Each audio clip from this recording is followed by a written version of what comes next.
I'm Jason Olborn, and I am the United Australia Party candidate for the seat of Paterson. On the screen behind me, you can see three other candidates who form part of the Friends of Freedom Paterson group as it stands today. We have invited other candidates and we welcome them to come along.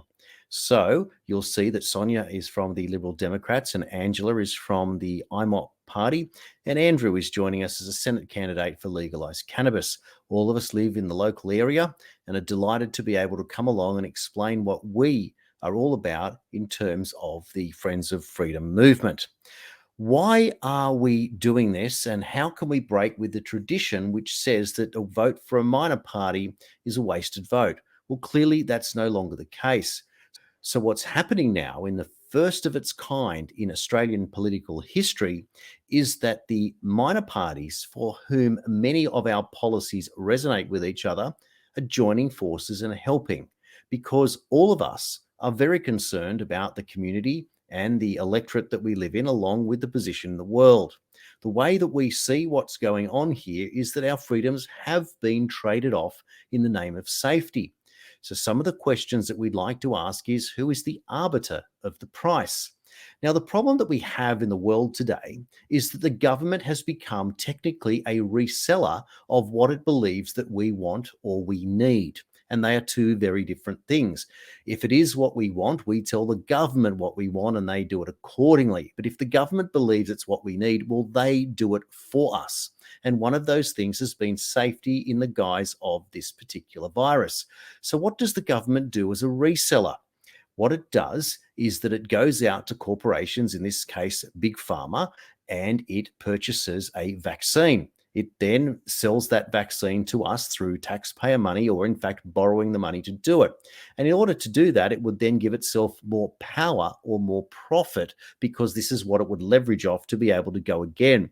So, as a part of and the natural progression from what we're seeing is that we're now moving into a world where the general public, under the majority, it seems, are asking for climate action, and it has been demanded.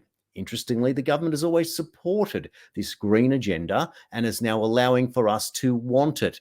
Now, given the fact that the government, using its position as a reseller and arbiter of all price and security, is now going to look at introducing a brand new green agenda that's already mentioned where we're headed in 2050. So, in particular, concern up here for us in Paterson is the very fact that coal is now under great scrutiny, and many people are being asked to vote against their own interests in terms of deleting coal from the Hunter Valley and from all Australia as a way of becoming more green. This by itself doesn't make a whole lot of sense when you realise that we don't actually use the coal in this country, but we export it to other countries that are permitted to use it, not just in their own countries, but by a global agreement under what is known as the Paris Accords.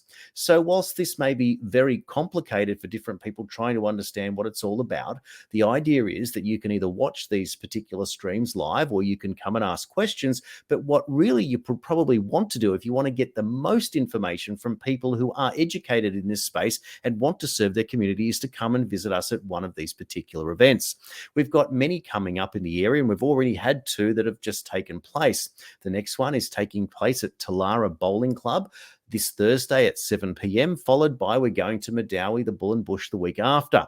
Following that, we'll be at Lemon Tree Passage, Maitland Park, and Nelson Bay. Please check out below for details of more of these events. We'd love to see you there, and please suggest any other things that you'd like to know in advance. So it's a really, really good time to start asking questions about why is it that we've actually lost control of our institutions, our schools, our medical organisations, our government, our judiciary, and start saying, how can we make a change?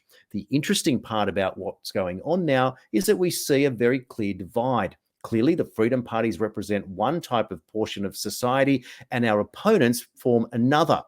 I believe it's as simple as this. We have the woke on one side of the agenda, and we have the awake on the other. The awake represent the freedom movement, and the woke represent this idea that government is the provider of all solutions. I call this globalism. So if you're opposed to globalism, or you don't even know what it's all about, that's okay. But what you might not know is that you're already a member of a group known as the Awake. You know that something's not quite right. You know you've seen things that aren't being reported in the media. You know you've seen verifiable data that creates the evidence that makes you feel that what is in your gut is right. A perfect example of this, just to test your own mettle, is this. Anthony Albanese came out last week and said this when asked, can men have babies? He said no. The question for you at home is, has the woke hijacked the agenda by saying, well, we now have to accept that men can have babies, when in actual fact, a biological male does not have a womb and cannot? So, are you going to accept that the language is where this ends and perhaps join in with the bandwagon or the pack mentality that's out there? Or are you going to be one that says, you know what, I don't really agree with that. I want to go back to what I know and what I hear about, and it doesn't necessarily even need to be a conservative movement.